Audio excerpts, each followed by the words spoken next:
YouTube and verify we're streaming, then just come back and get ready to do it. Let me know when we're live.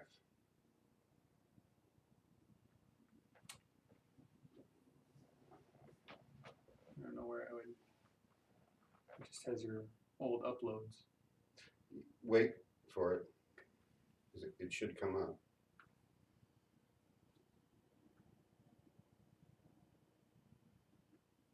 Is it saying starting streaming?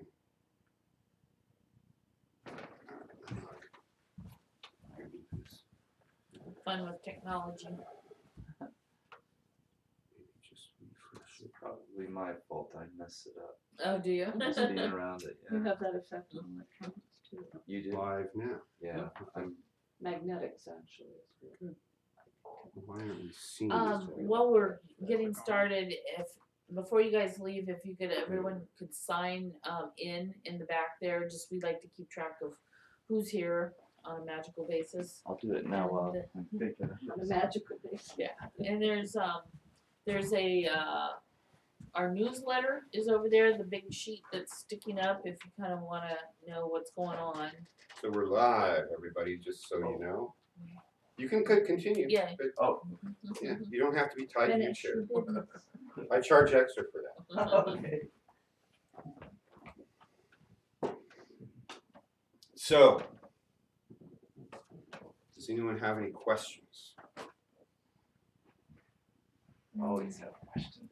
Well, I saw that you posted the questions on Facebook. That's a hard introduction to get through. That is much. I've been working on it all week. My Oh my- excuse is I've been sick since Wednesday. It's just So that's why you got sick. You wanted to avoid your homework. Apparently, It's yeah, but I'm so- still it's such a struggling. stream of consciousness, and I feel like for someone like you guys who know him very well personally, and you could hear his voice, it probably isn't such a challenge. But for someone who's never heard his voice before, has no idea what Where he's coming from. well, and there's terminology in every single paragraph that has no frame of reference, no footnotes. and- So let's pause just for a second. So for those listening, we're talking about a book that I have assigned as homework for those who are the more serious students. The book is called The Human Biological Machine as a Transformational Apparatus. The author is E.J. Gold, who is a very high-level shaman down in the Grass Valley area. And you're welcome to tune into his YouTube, or no, he's on live stream. Every morning at 6:30 a.m. If you want to hear his voice. And you can hear his voice and see him in action. He's amazing. So, yeah, we're still in the introduction. I only posted 2 questions. I figured that would keep you going for a little bit. I'm glad to hear some of you are engaging. I'm not sure I've seen any comments back I yet haven't posted anything yet. on I'm still my thinking. questions. So, for those of you who don't have the book yet, you probably are sitting there going, huh, what are they talking about? So, the book, in a nutshell, is designed to do a couple of things. One is convince you that you're not awake, and then 2, teach you how to wake up, and 3, then the corollary to that is to be able to go to sleep on demand and go back and forth between the sleeping state and the waking state. And using these human biological machines in which we are incarnating as a primary tool for that awakening. And that means rising above the desires and wants and drives of the machine and placing it under the conscious control of your essence. That's it. That's all it talks about. It's just that. So you read it, you do that, you're good. It's a little deeper to me, I think. I've never read it, but like- I'm just telling you. I'm being a little bit facetious. Okay, settle down there, kitty. Just a little bit facetious. Yeah, that's what I thought. It's like define the universe and I give know 3 that. examples. Yeah.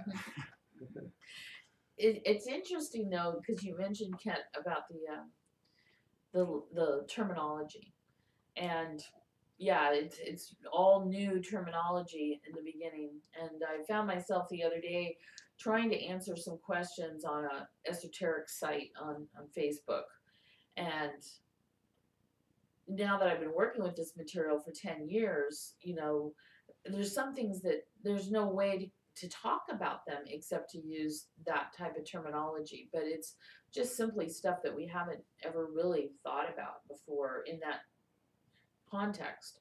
Yeah, And in so, that, yeah, once you start looking at things in those contexts, then you realize, oh, okay, yeah, there's a reason why we have to keep using this type of terminology so we can differentiate between the waking state and the sleeping state, and the essence, and all these different, the ego, and different things. which in a perfect world, that's what we should be teaching kids. Mhm. So they don't have to wait until they're 20, 30, 40, 50 to start hearing this for the first time.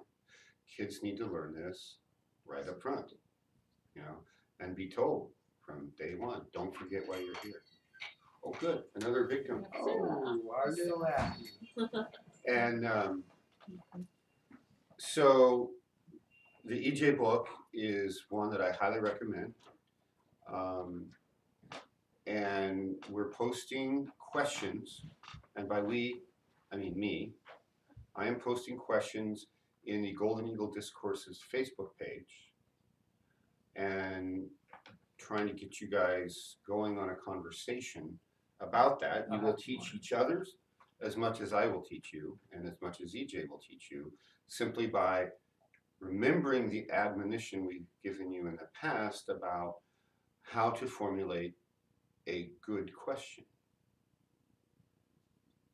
So a good question is one that the answer will cause a change in the way you think, the way you act, the way you behave, something. It's not just a passing interest, yay, well, it's got to be a real question where there's an important aspect of your life and of your essence and of your true will that needs to know that answer.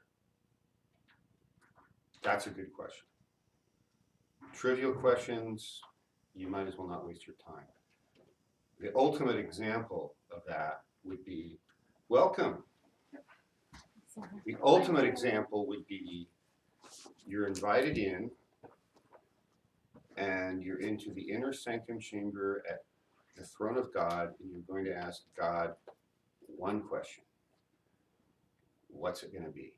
I like that. And that's, you're not limited to one question.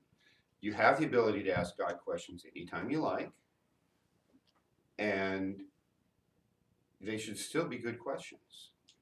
If it's something you could look up on Google in about 30 seconds, you may get a less than satisfying answer if you want everything spoon-fed to you. You'll say, I don't know, Richie, have you tried Google on that yet?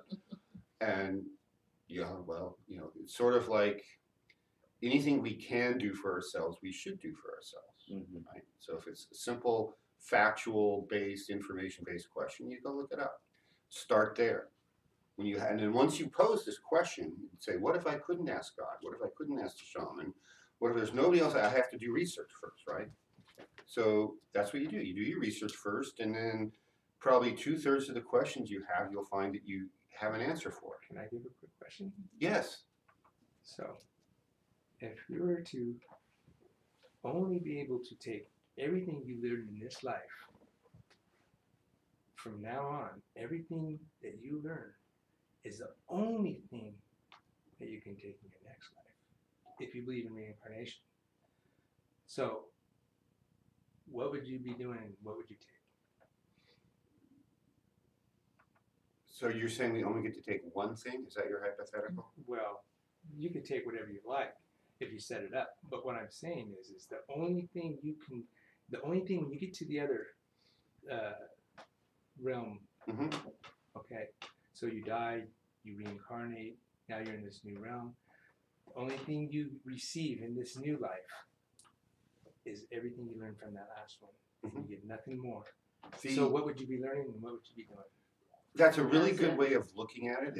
Pack it all in now. It's slightly different than the way I normally pose that question, but it's a good way of posing it, because we do get to take one thing with us. Your Lamborghini gets left behind, okay? Your thoroughbred racehorses have to stay behind, so make sure you have a home arranged for them. But the one thing you get to take with you is your knowledge. Absolutely. Whatever knowledge we learn in this life, we get to take with us, and it gets added to our essential self.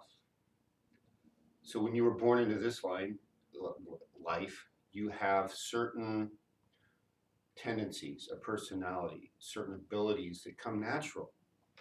Maybe you're really good at math, or maybe you're really good at art, or maybe you're really good at who knows what, whatever you're good at. And it just seems natural. You could be like Mozart. You're composing music by the age of 5 that is better than anything that's ever been composed before, right? He came in with that.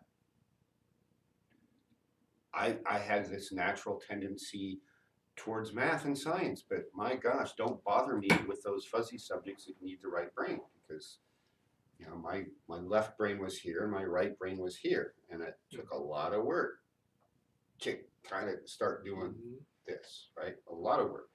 So when you have knowledge, that gets added to us in a couple different ways. One, it just kind of goes into the data bank. Everybody's familiar with storing your files on the cloud. I know now, but I don't know what it was Yeah, before. try to avoid that at all costs. But there's pros and cons, right? The pro is if you drop your laptop in the lake and all your files are on that hard drive, you're up a certain proverbial lake without a paddle. And the downside is if they're out there on the cloud, somebody can hack in and get all your stuff, right? That's the risk. Cloud could essentially fail. The cloud can go down, and if that's the only place you store them, so you want these backup things.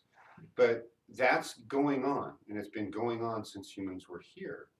The most common term for it are the Akashic records, right? We can tap into that, and we can store information there from previous lives and whatnot. So we have that there.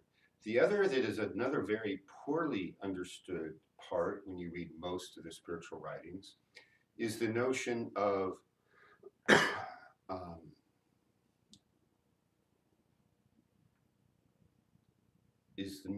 the difference between a soul and your spirit or your essence.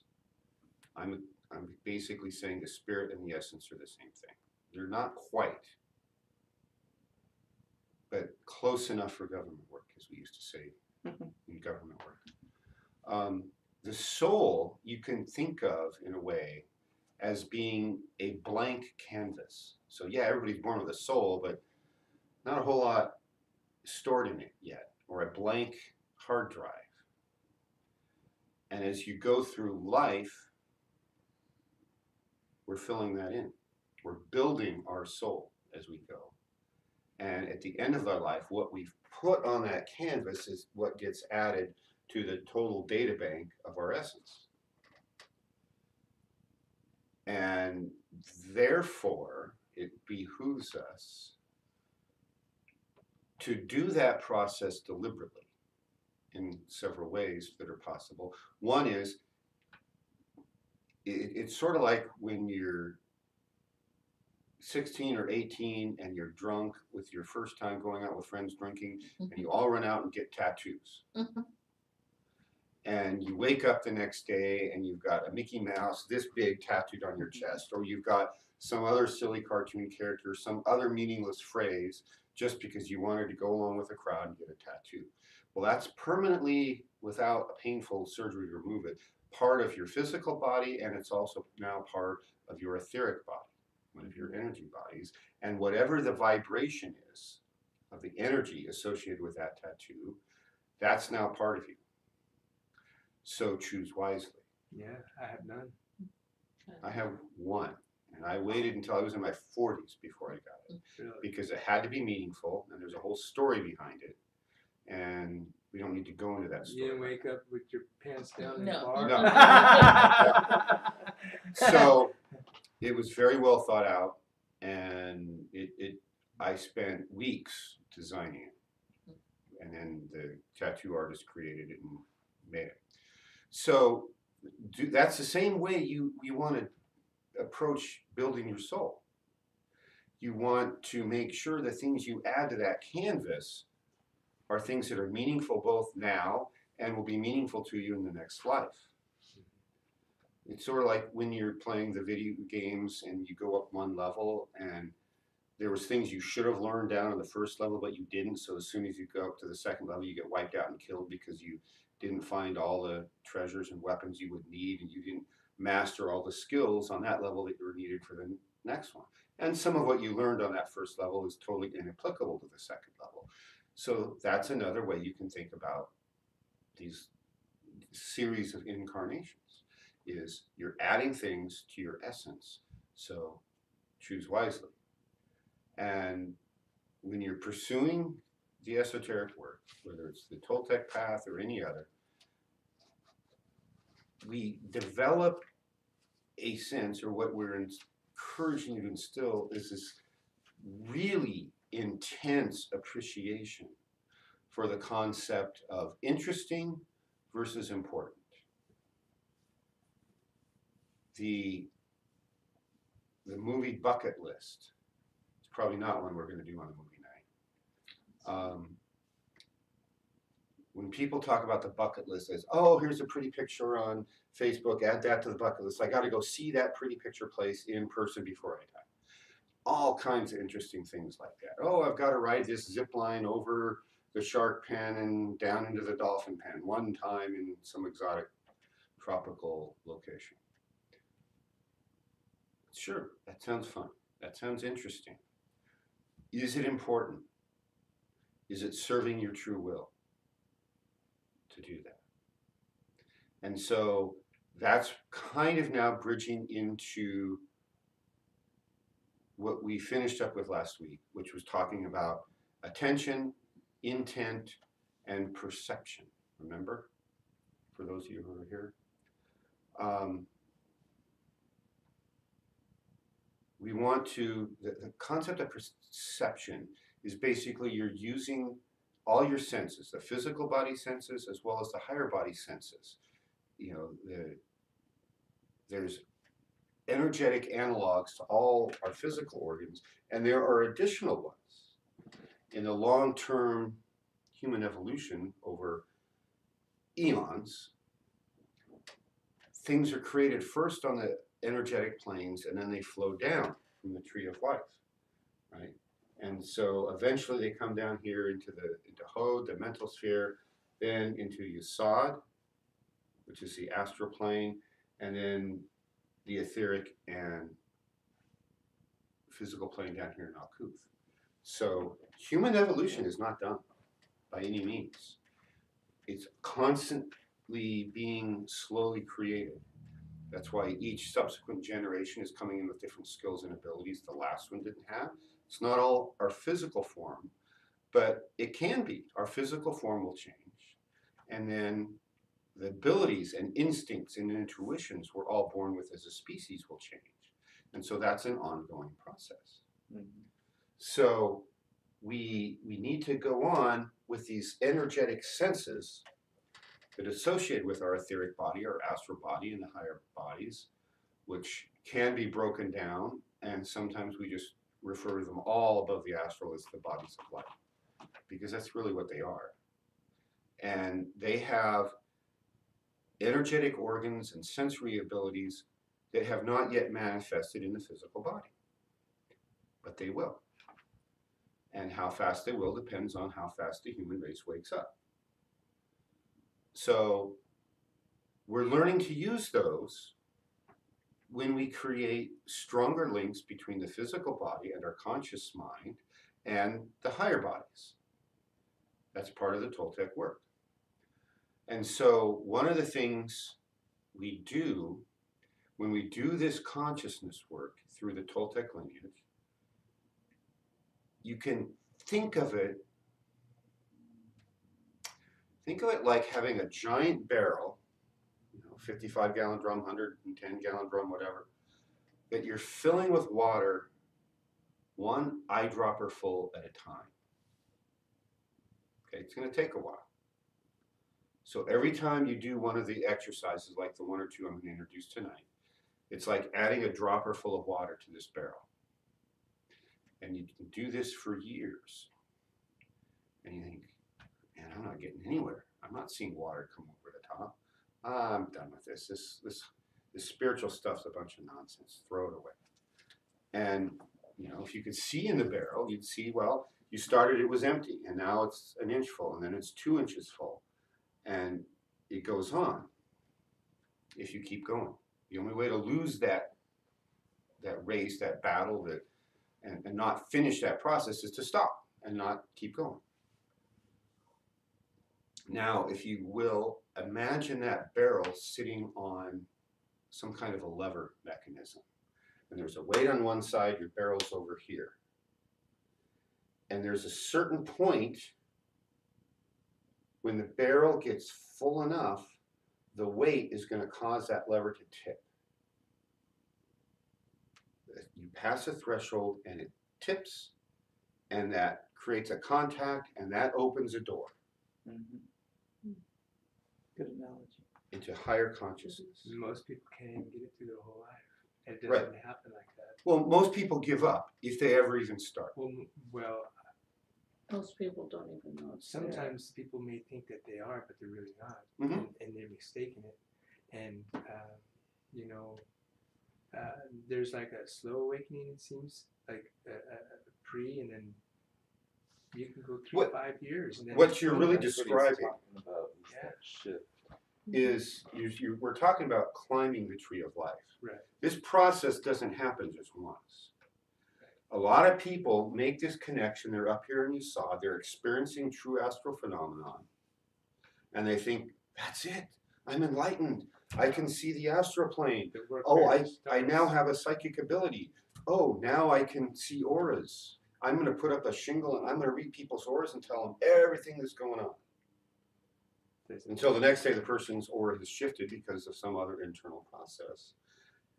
And they don't realize that, okay, they made it to here, but they're not here yet. You have a lot of work to go. Right. Because it doesn't just like you're saying.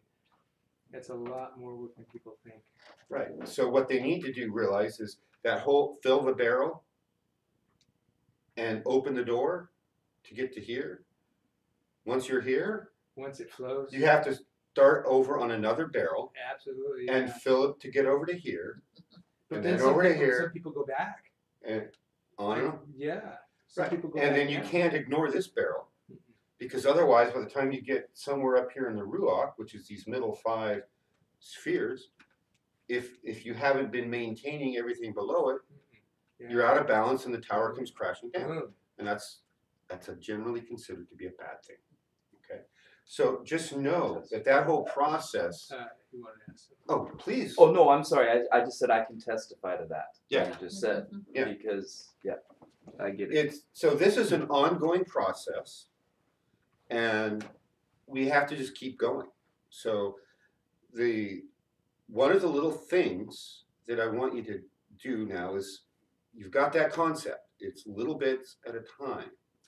Imagine, if you will, measuring the progress by using a chessboard to count grains of rice. First, there's a chessboard, for those who aren't intimately familiar, is 8 squares by 8 squares. So there's 64 squares on the chessboard, which is also a checkerboard. I'm pretty good at chess. I'm terrible at checkers. We'll start there. I've never Yeah. played chess, but I do know how to play checkers real good. Oh, So I won't maybe bet we'll be with equal. you on checkers. I might bet with you on chess, I will- unless he's doing this just I to get trick me. lost in chess. You know what? I think I have a natural ability for Somebody chess, else. although I have not really played it. So that's honest truth. Talk to me afterwards. Yes. Okay. So first square, put 1 grain of rice. Whatever you put on the first grain or first square, you double it for the second. Except for the law of square. 2 grains. You get to the third square, there's 4 grains. 5th square, 8 grains, and so on. Until when you finally get to the 64 square, you're bringing enough bags of rice to fill this room. Right. Okay. There's a geometric progression, this multiplicative effect. And so it is when we do this work. when you meditate every day, you turn on your kadwa and you meditate every day, that's 1 grain of rice. When you turn on your kadwa the next day and you meditate, it's 2 grains of rice. You heal somebody. And then you get to the 3rd day and it's 4 grains of rice. And then you skip a day and it's like, oh, all the rice is wiped off. You start over, right? Well, not always completely. Maybe the last square. But what you do is it's all cumulative. Each one of the tasks I'm telling you to do. So when you write your dreams in your dream journal every morning, that's 1 grain of rice. And when you meditate each day, that's another grain of rice, or another dropper in the bucket.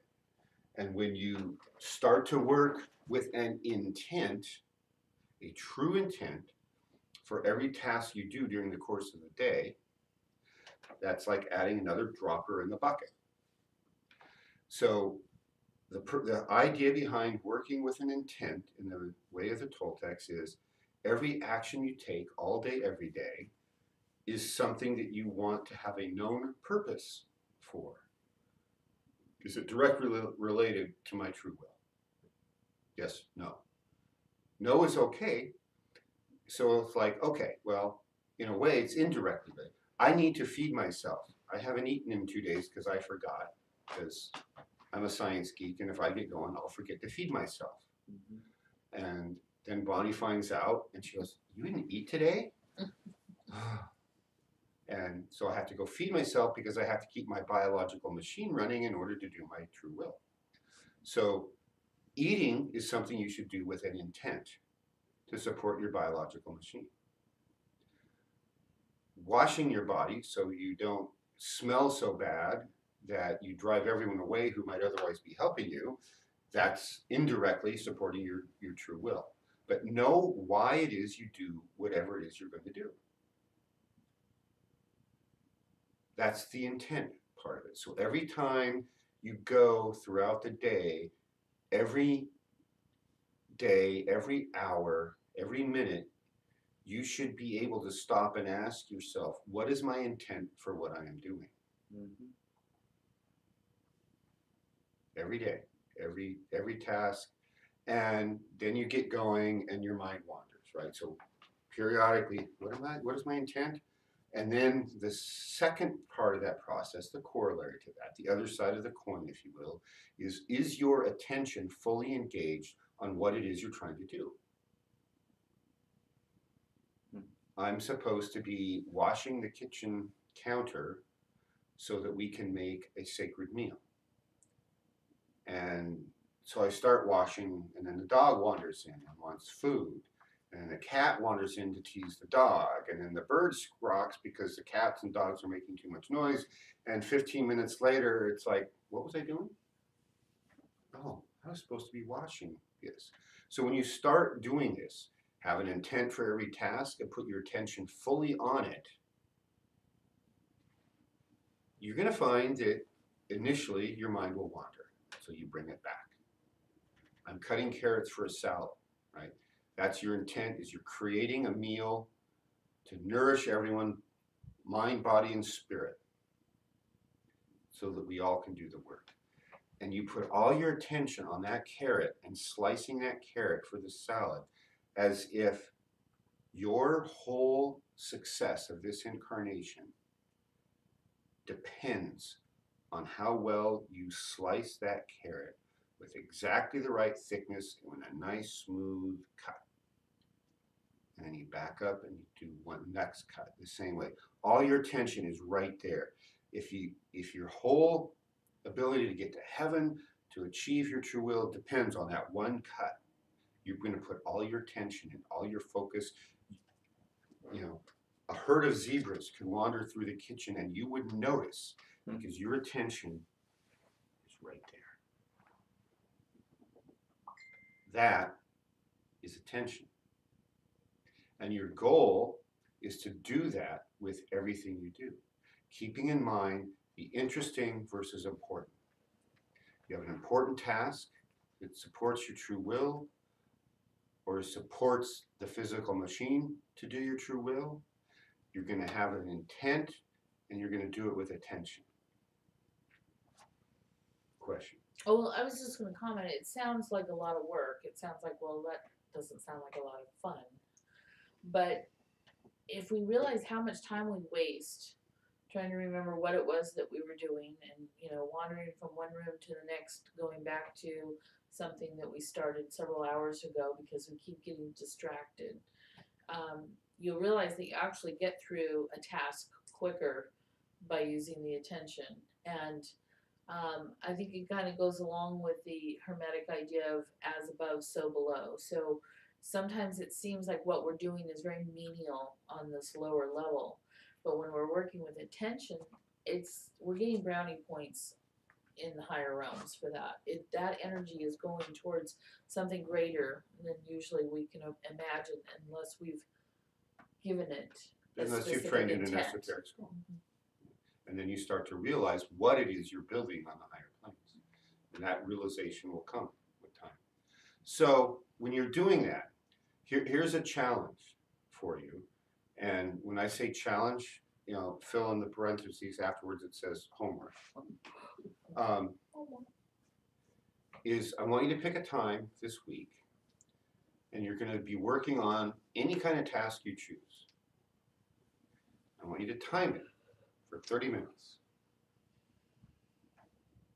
And I want you to just keep track of how many times in that 30 minutes your attention lapses. So obviously it can't be a task that would otherwise take you 10 minutes.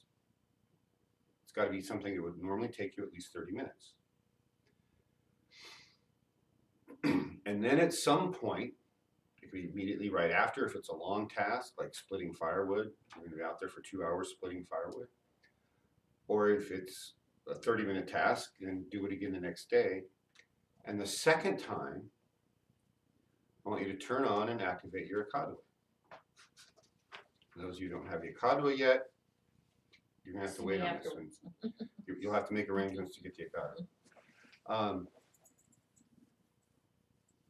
The difference is, well, in each case, I want you to record the number of lapses. So the first time, you just do the task.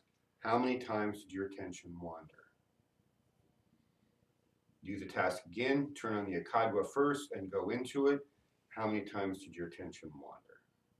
And ideally, then, you would repeat that process multiple times. And it doesn't all have to be done this week. I want you to do it at least once this week.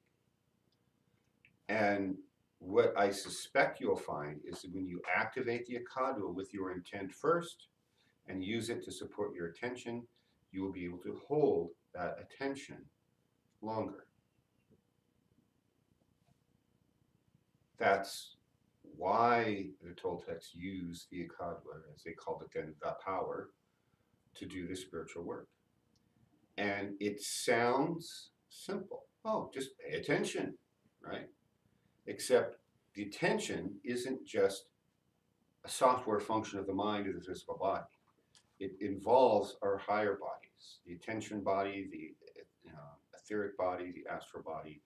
There's higher functions of our energy bodies, and the attention and perception are among them. So that's the task I am setting for you for the next week. And I'm hoping it will be a learning experience for you, because this Toltec workload sounds simple. Every time you do it, and every time you get better at it, you're another dropper full into your barrel. And there is going to be a time when that barrel gets heavy enough, and it will shift, and there will be a gate opened, a doorway. And it's just like some mechanical thing in a video game or a real game, where that's the kind of thing that somebody happened. It's like, oh, the river's down there, bring one thimble full of water a mile up here and dump it in this barrel. Now run down and get another one. No, you don't get to hook up to a hose and a pump.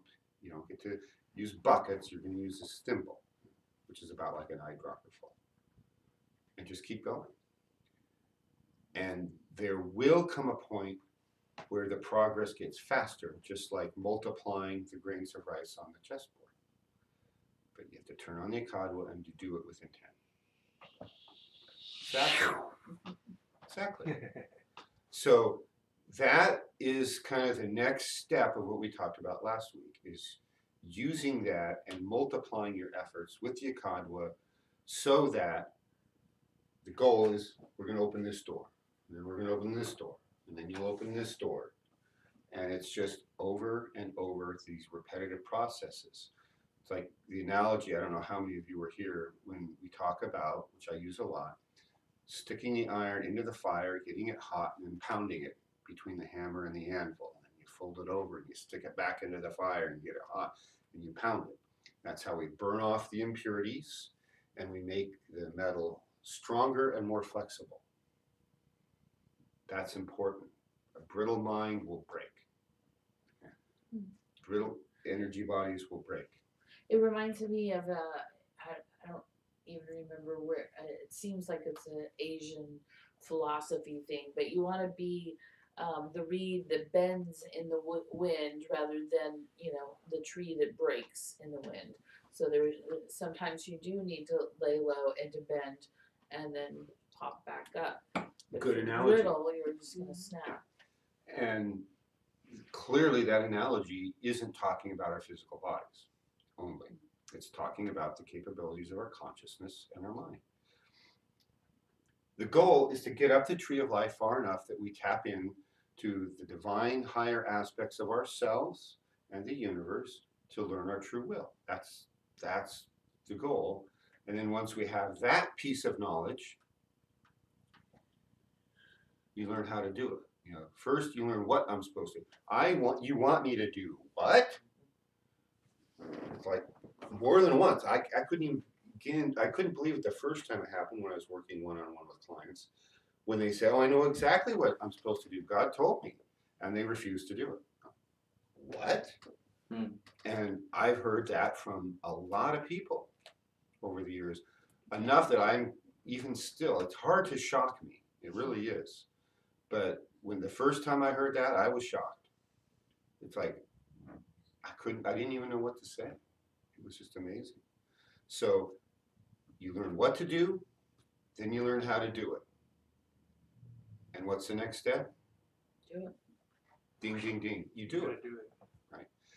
Put it in power. It's if you don't actually then do your true will, it's sort of like the comment I had about exercise theory versus exercise practice, right? If you believe that exercise has benefits to the physical body, but then you're not exercising, you don't have an exercise practice, you have an exercise theory. And the same with your spiritual daily practice. You can read the book and say, yeah, I agree, meditation would be really good, and this attention exercise would be really good, and all these other things, some kind of left brain and right brain activity to build the capabilities of mind would be really good. And working with the energy would be really good. Yeah, I got my Akadwa level 3, great. But if you don't actually use it, if you don't actually practice any of that, you just have a spiritual theory. You don't have a spiritual practice. So you have to put it into practice. You have to go get that piece of knowledge, bring it back down here, and do what you're here to do. That's what all of this is geared towards. So those dropperfuls at a time into the huge giant barrel, that you just need a shift of like a ½ inch in the position of that barrel to get that thing to open, and all of a sudden it's open.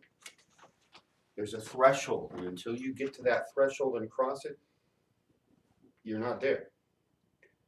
And so that's what this work is all about. And so these simple exercises like learning to work with your attention and record the number of deviations, that's all training. That's all droppers into the bucket. Is there anything else I wanted to say on that? I think you got the first page. Okay.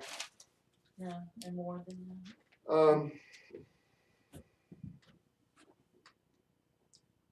Yeah. I think you're down there to astral dreaming. I wanted to bring up something that one of you, Sean, was saying a minute ago, and it came up, I think, at our class last Saturday, and it comes up from time to time, which is, it's an important concept, because it revolves around what do people with a traditional fundamental religion say about any of the advanced esoteric work. And it's important to realize a number of things about fundamental religions. And I'm most familiar with Christianity, and my only complaint about most Christians is they really need to read their own scriptures to know what it is Christ said they were supposed to be doing and how they lived their lives. So I'm familiar with that, so I want to make it clear I'm not Christianity bashing. I consider myself a Christian. So most of what the major churches and religions and sects teach and preach is not their true version of Christianity. A lot of doctrine has been introduced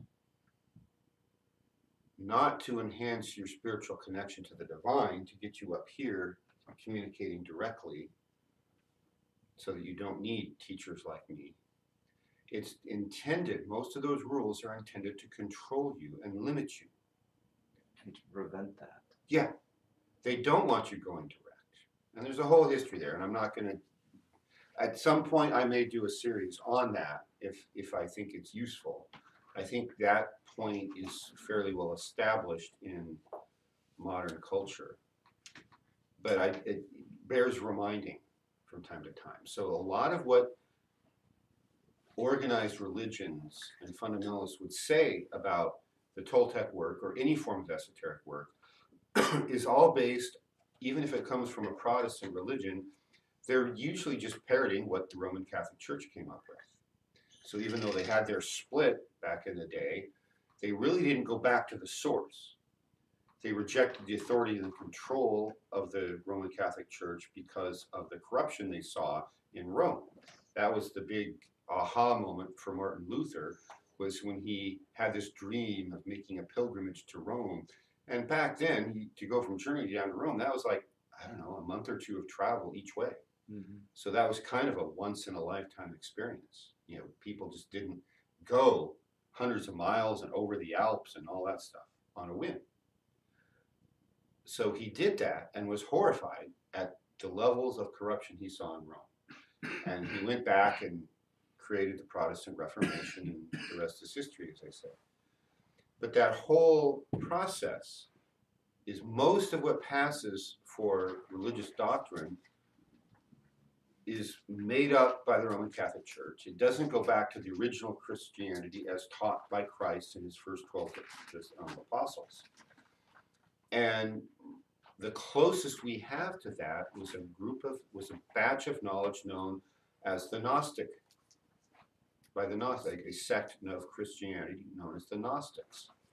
Their teachings were a lot of what was thrown out of Christianity at the Nicene Conference in 325 AD. And the reason it was thrown out was, again, this control.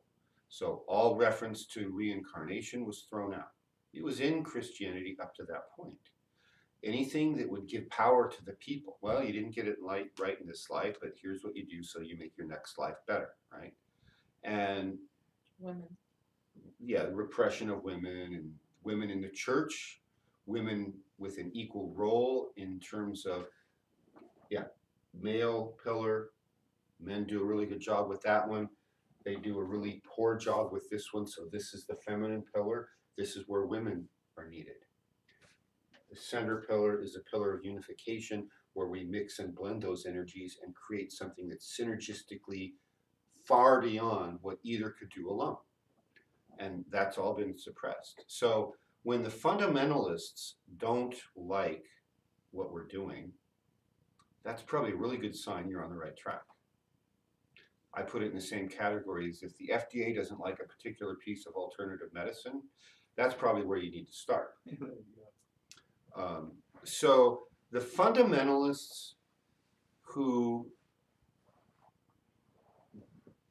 have tried to couch everything that's not fundamentalist as of the devil That's usually, that's of the There's a devil. tendency for that. Nowadays, the modern equivalent of that is, that's racist. Like, excuse me? How can, you're talking about a spiritual, that's racist. You're talking about whatever, it's racist. There's no logic to that argument. They just throw it out. No, there's a lot of racism out there. So apply the racist term where it's appropriate. Don't just blanket apply it to everything that you disagree, because then you just end up, it's that never wrestle a pig in the mud story, right? Because you both just get dirty and the pig enjoys it. So you don't engage on that level.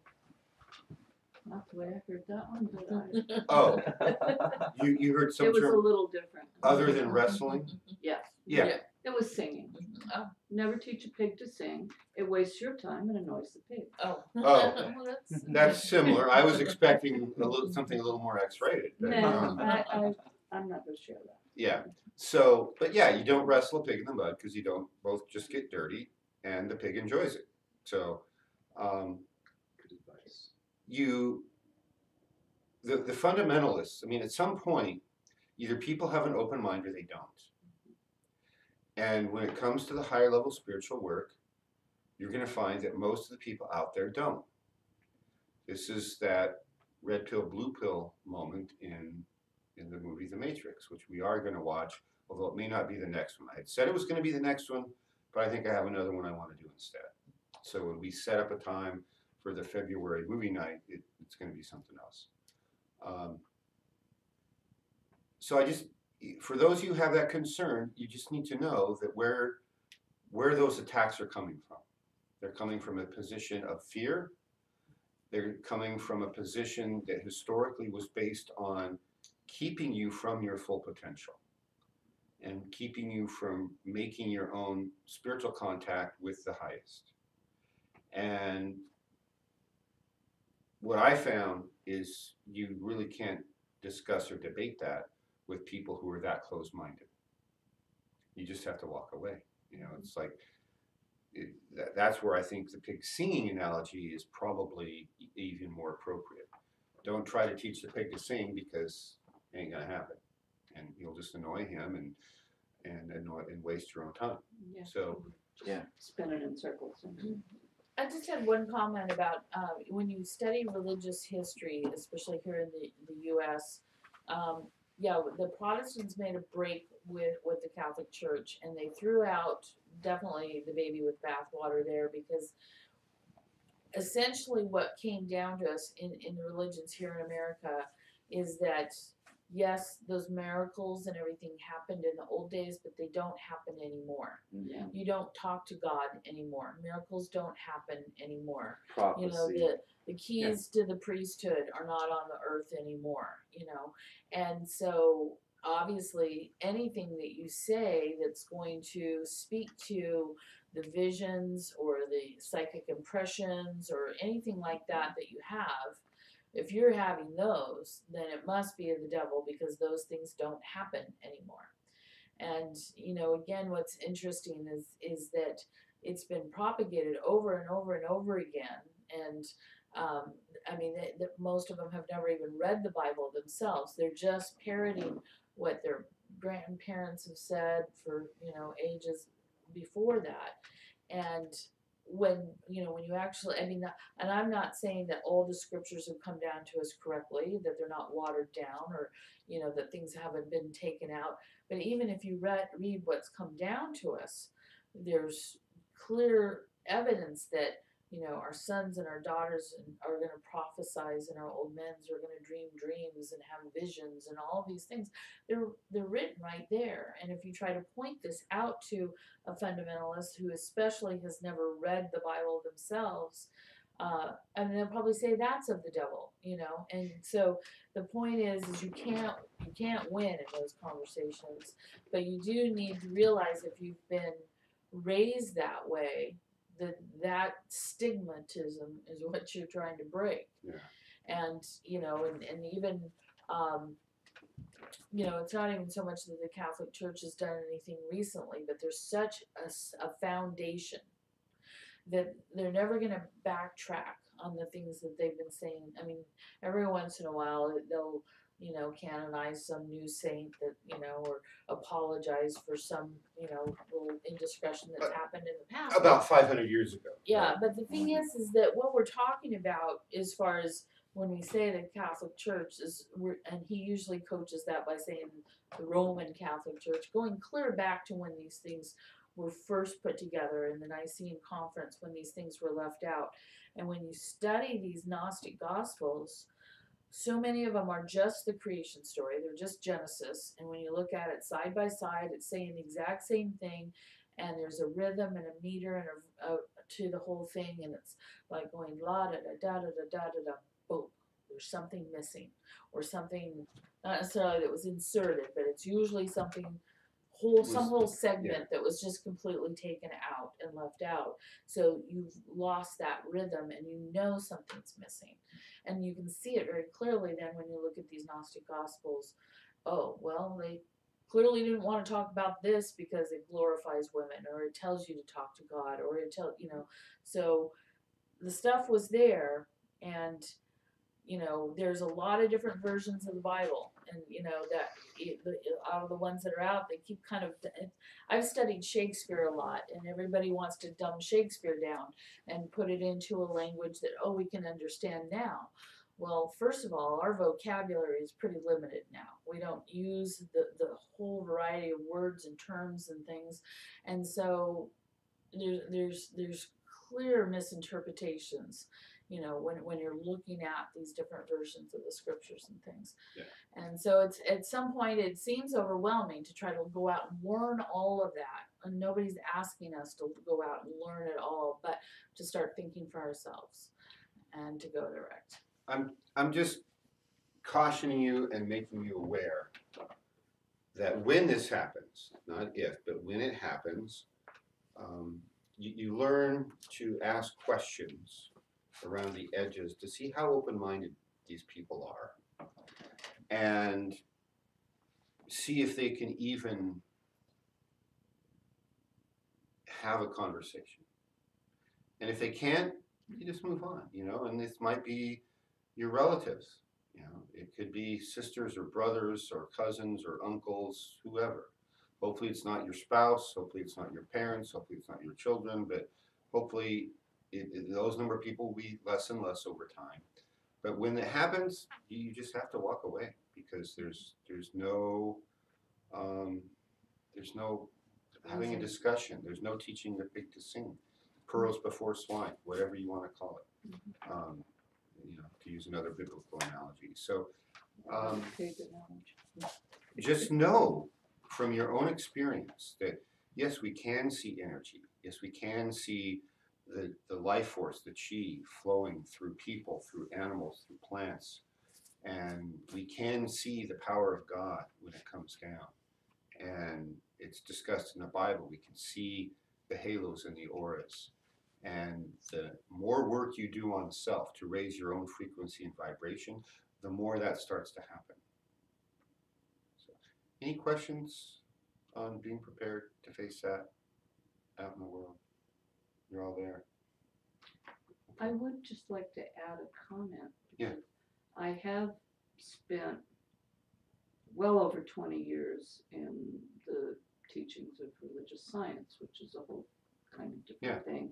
And it says that it's a Christian teaching, and I think that's today more the case than ever, but I think that's only because the person who started teaching these things based on their own research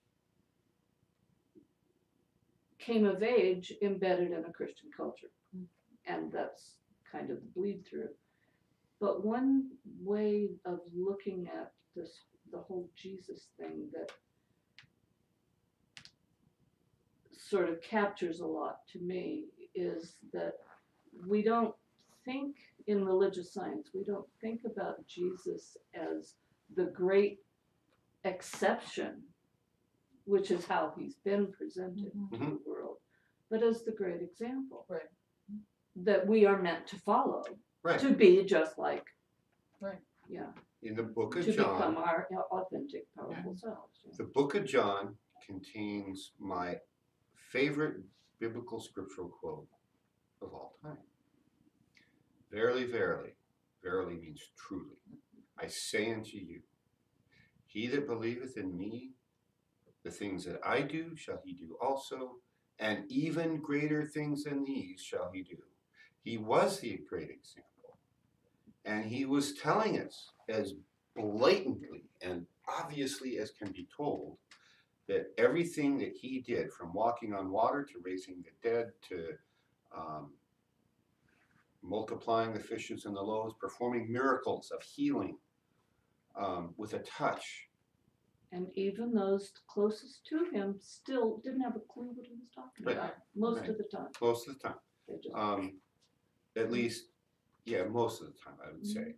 And, you know, there's ways of reading the Bible, and I don't want to turn this discussion tonight or this Sure. whole discussion series into an analysis of the Bible, which we may do at some point in time in the future.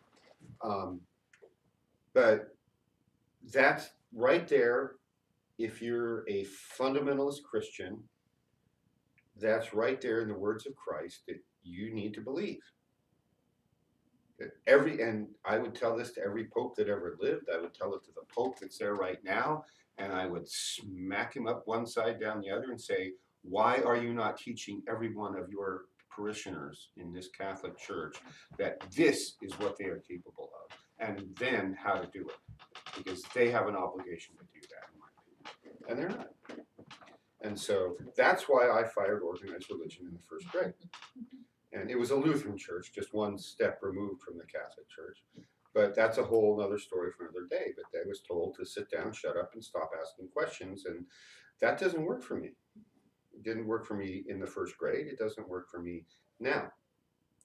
So, yeah, I appreciate your comment and your observations. It's there's people who will listen and people who won't. People who are capable of entertaining the idea that there's more to life in the universe than what they were taught in the first 12 years of life.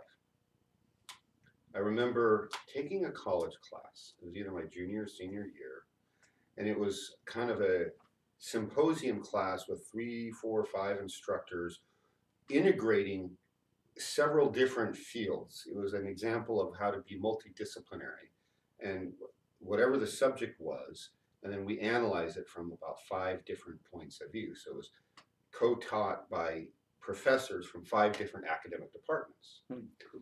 And it was amazing.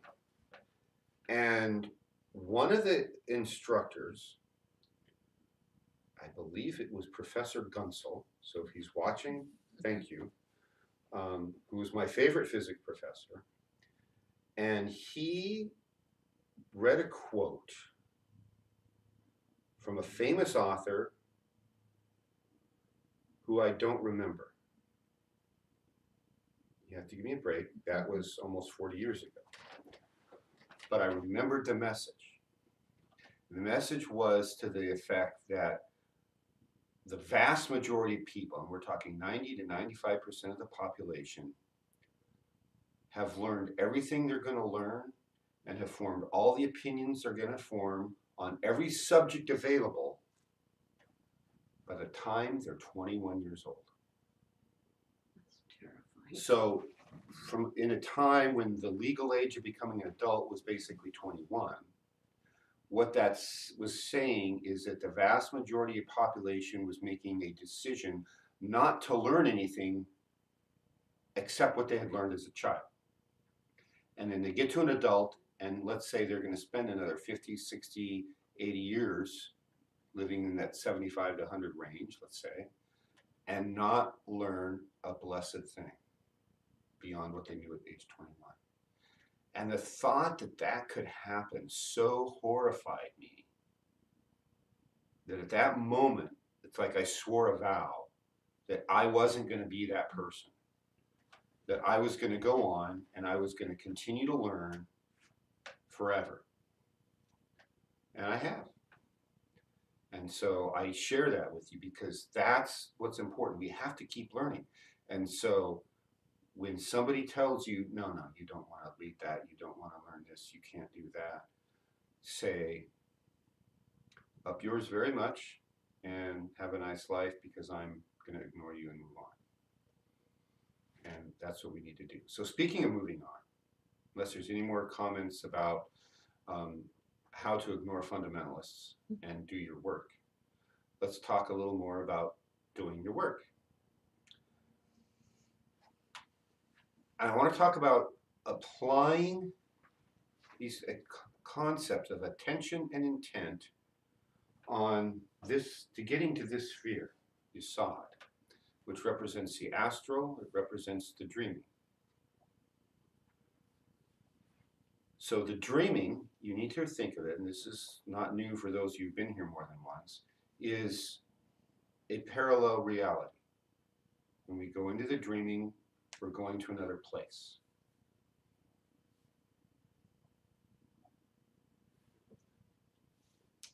And the key to mastering the dreaming is to be able to remember what you dream. That's one of the keys. And the way you memorize what you do, or remember what you dream, is the instant you're aware that you're dreaming, you become, you're in the dream, you're aware that you're dreaming, is you remember it, and as soon as the dream is over or you wake up, you instantly write it down. Which means you need to have that journal and a pen and a light right beside your bed. And you get up and write it down. So last night, 3 a.m. on the dot. Wide awake, oh, I have to get up and write these down. Wrote down 4 dreams. Driving down here, remembered another one that I'll have to flesh out when I get home tonight. So the way you get good at that, you have to set an intent to remember your dreams. That's the first step. And you set that intent, as part of that intent, you make a pact with yourself that when you remember, you wake up, you remember that dream, you immediately get up and write it down.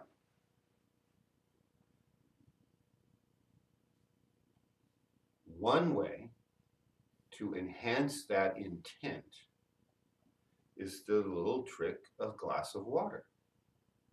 I think I may have mentioned this before. You take a glass of water, about half full, small glass. It doesn't have to be like, you know, a tumbler, but just a little glass of water, half full, and then you charge it with the Akadu energy. And as you're charging it with the energy, you're sending your intent to remember my dreams, wake up and write it down. Remember my dreams, wake up and write it down. So here's your glass. You just send it.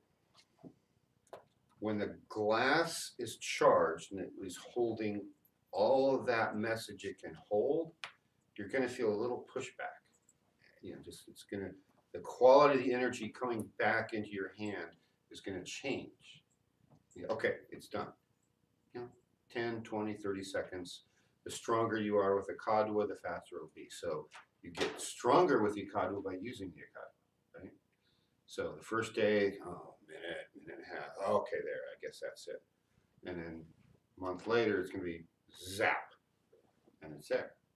Then you drink the water, set it down, the cup down, go to bed. So all these little simple tricks and tools that the Toltecs had are extremely powerful, but only if they're used. Remember the eyedropper into the barrel analogy. You got to use it regularly and consistently over a period of time. You know, there's that Chinese analogy. A journey of 1,000 miles begins with the ground beneath your feet. The interpretation that says it begins with a single step is incorrect. That was an incorrect translation. Begins with the ground beneath your feet. You start where you are, and you've got 1,000 miles to go, and you're walking the whole way. You have to take one step at a time. Until we get really good with the Akadwa at the advanced level training class, and we learn to open a portal and just step through. That ability comes after you've You filled one barrel to open this and another barrel to open that. And eventually you're going to get high enough and have built enough personal power that those kind of things become possible. I don't have that one down yet, but boy, I'm looking forward to it. Because wouldn't that be easier than driving to LA or flying to New York? Yeah.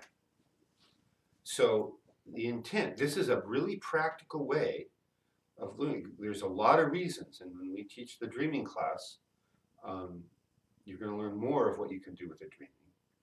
But the key is you start by journaling your dreams. You enhance that by setting the intent to remember your dreams. And that little experiment of charging water with the energy and with the intent is being transferred to the water of remembering your dreams will help.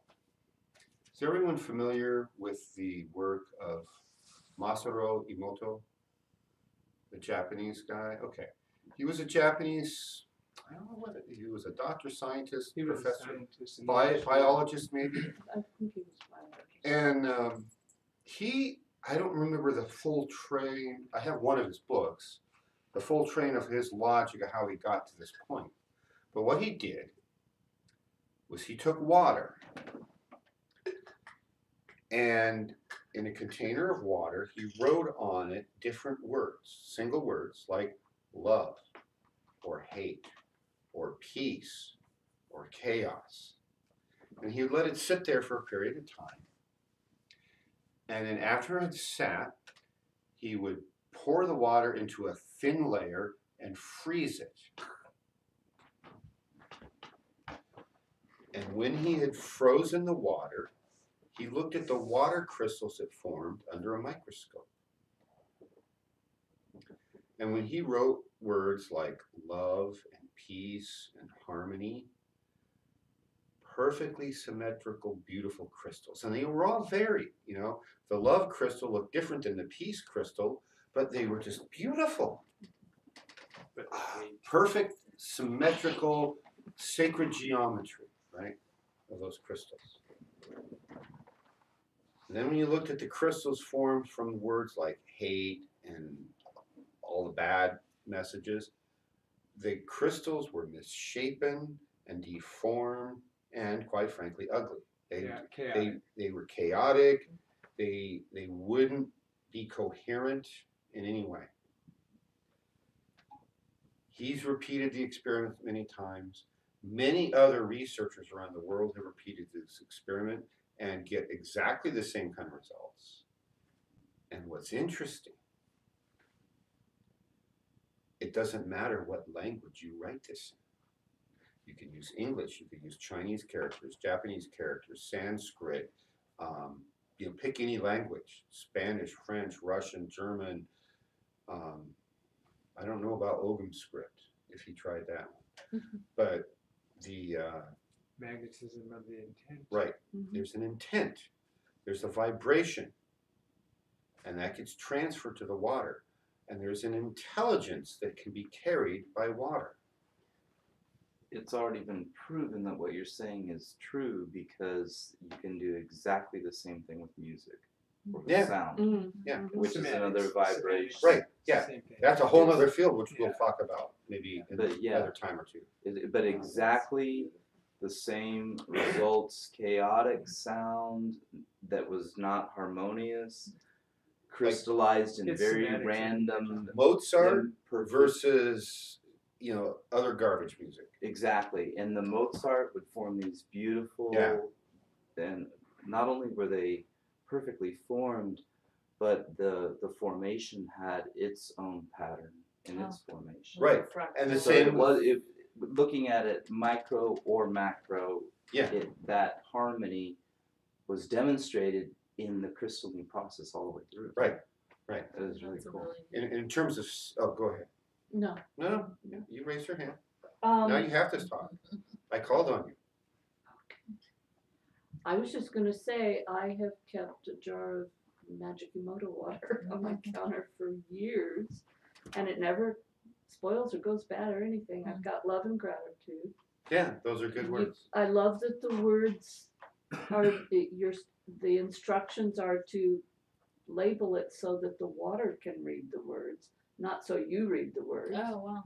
Yeah, I hadn't so heard that before. Yes, you put it so that the love and gratitude is facing the water. Interesting. Interesting. And I add a few drops every time I make a pitcher of tea or lemonade, or just fill a pitcher of water to serve people, or pot of soup or anything like that. Yeah, And it's I've got some in here. it's really incredible, and there's a lot of from different cultures ancient art that shows like concentric circles and then has these lobes and like the mandalas, and then in modern times people figure out if they take the thin tray with sand on it and they hook that up to speakers and you change the frequencies, that the sand will go into these patterns that these ancient mandalas are drawn from.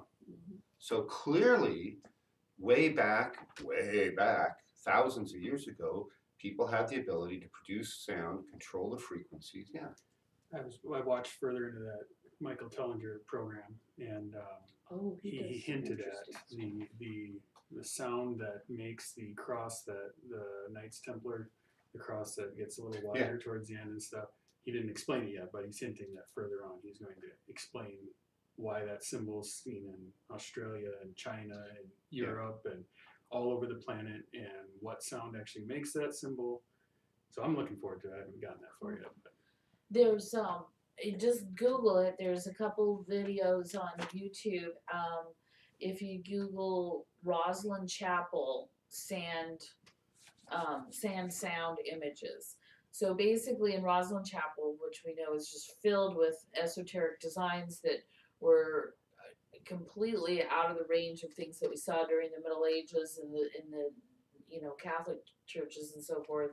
So in Roslyn Chapel, there's stuff from all over the world, and there's these particular designs over the top of the altar area that don't really seem to correspond to anything, except for now we realize that they're musical notes basically, and that by doing this sound therapy with the sand, that it will make the exact same shape as what has been engraved in the chapel.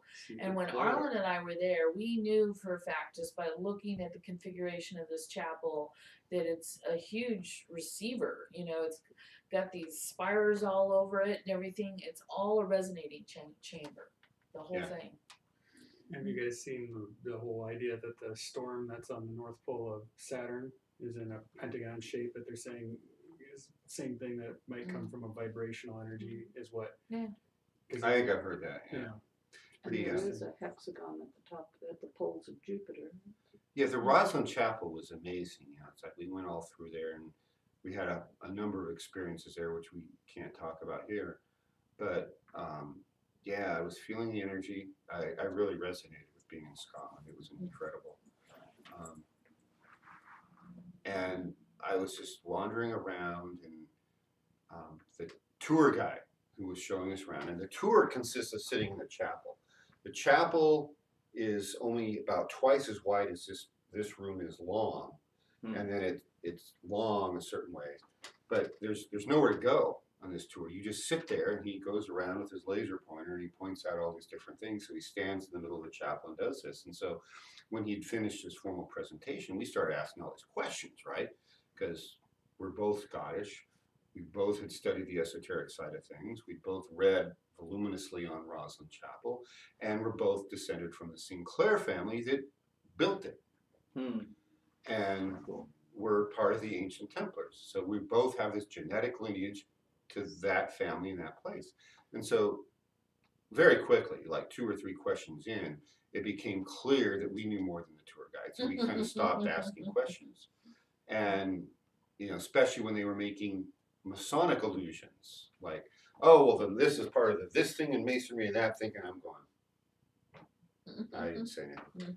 And so then we walked around the chapel, and there was still something there I didn't quite understand. So I just sat down outside the chapel and looked and pondered and looked and pondered. And that's when I started feeling the energy, and I started realizing that all these spires at a very particular curious shape and design were antennas designed to do this. And this was then, that creates a certain energy inside that. It's a resonating chamber. And part of the code up there carved into the stone, which he's talking about, are these musical notes. And you can actually find YouTube videos, or at least you could at one time, about the people who have then composed and played the music that's carved in Roslyn Chapel. Interesting. And it's cool stuff. So That is. Along these lines, there's a BBC production, I think it's only 3 episodes, produced and presented by a mathematician, called The Code. And about 2/3 of the way through the first episode, he's talking about music and sound and how the notes are defined as ratios on a string. Yeah. And then proceeds to talk about the cathedral at Notre Dame in those terms. And at one point, as he's bringing this discussion to a close, the soundtrack plays on an organ these notes that are embedded in the architecture of Notre Dame, and it's heavenly. It's Oh just wow. exquisite. Yeah. Just a moment, but it's there. It's just amazing. And it is on Netflix right now. Oh wow. This same technique that I've told you to use with the dreaming, you charge the water, you drink it. You can use the same thing for your meditation. When you're not going to bed to go to sleep and want to remember your dreams. Your body's water. Sitting down, you charge a glass, and what you're doing, and it's the same thing. I'm going to meditate on a particular subject, and I recommend you write it down. My intent is to meditate on this subject and get this answer, whatever it is. Charge the water with that, drink it, and then meditate. However you meditate, and then, but you turn on the, you charge the kadwa water and you drank it with the intent, then you turn on your kadwa and you go into your meditation. The same thing that you do with the sleeping, you can do that with your meditation. And keep records. You know, you've been keeping records, I hope, of your meditations. Well, then add the kadwa water and turn on the kadwa, and then just do the same meditation. See what results you get different. The picture I sent you today. Which I was running around You, and I you saw had it to. before. Yeah. It's the, anyway, Okay. that one there, if you sit below right next to the water, all you have to do is you just go, and you see the water go. Yeah. He's talking about a particular place he likes to meditate. Yeah, he's been there every day, so he knows exactly where it's at. He helped me throw rocks in it too. So, question. Well, yeah, this is a little bit different than having the intention. This is more of like a random side effect. But I was telling you how the dish that I keep my water in for meditating, I've been dumping in that same plant that I had no growth on for 2.5 years, and now it's got 2 stalks. One's about that long coming out, so it's about 2 or 3 inches taller than the tallest leaves. And there's 3 other sprouts coming up. Wow. And I haven't done any, like, that's just dumping water from a meditation. Into Yeah, but I think it's totally related because the water is still receiving those vibrations. And it's kind of like what we talked about in our class this weekend, you know, with your altars and the fact that, you know, everything you put on there has and carries a certain vibration itself. And it will pick up on vibrations and absorb them.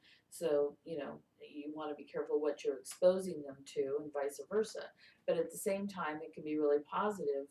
And I guess my 2 cents with all this, as far as, you know, what's been presented is, you know, we read about this stuff and we can see firsthand from a scientific basis that it's true. And yet, we don't necessarily believe we can do it or that we can apply it to our lives. So that belief in what it is that we're studying, and the belief that we can do this and achieve these things is really a matter of training the machine to get through the discomforts. You know, the machine wants to be comfortable and safe. And so it's not going to push itself too much out of the comfort zones there. But as we, kind of earn its trust and bring it into partnership with our higher will, we can accomplish so much more and realize that it's true that we can have an effect with it, that our choice of words are important. When we talk about cursing somebody, by using bad words, we're really sending negative energies at people all the time when we're doing that. Now, they may have a good Teflon coating and those might just bounce off, but we don't necessarily accept the responsibility for the damage that we're doing by our choice of words. And at the same time, just think about what if we choose good words to send to someone, and if that couldn't possibly give them healing effects and so forth. I mean, I've seen it firsthand, miraculous healings over my life, and some of them were due to nothing other than the right choice of words. It wasn't like a doctor was able to do anything, or they just simply, healed and did what they needed to do without any intervention. So in that belief in the systems we're following, and belief in ourselves, and having that ability to do these same things that Christ told us that we could do. And I think there's a really great book, that Magdalene book. What's that called? I Remember Union. It's kind of a cute parody in the beginning because it's Christ and Judas and Mary Magdalene before they come down into this incarnation, realizing what they're taking on and what their role is going to be. And she's like, well, they're going to think I'm a whore, but you're going to do all these great things, but they're going to think I'm a whore. But anyway, the point is that what you see from reading this book is that Christ was really, like the ascended masters, crossing the abyss successfully and coming back and showing us how to do that. It wasn't that he was too cool for school and that we will never be like him. He said that we can do these things, and he's shown us how to do these things. And that book portrays that very beautifully. See, what you said about the belief is that belief, in many cases, has to get built one dropper full at a time, right? Just like filling the barrel by every time you meditate, every time you dream, every time you journal, every time you work with attention. And part of what builds that belief are the records you keep in your journal. It's a roadmap of where you've been and what's happened. And you start to see things. Oh, I did this and this happened. I did this and this happened. None of us have perfect memories. There's that rare photographic memory person. It'd be nice. But then there's, some more advanced things we'll get to later, like a few months down the road maybe, on how to access those memories better. But right now, just use that journal as your roadmap. And when you go back, which I encourage you to do at least once a week, if not every other week, read your journal. Pick a day, every Sunday, read the journal for the last week. End of the month, go back and read the whole month, and then you're going to start to see those through lines. And that will build your confidence that you can do these things. That, oh, you did see auras, when we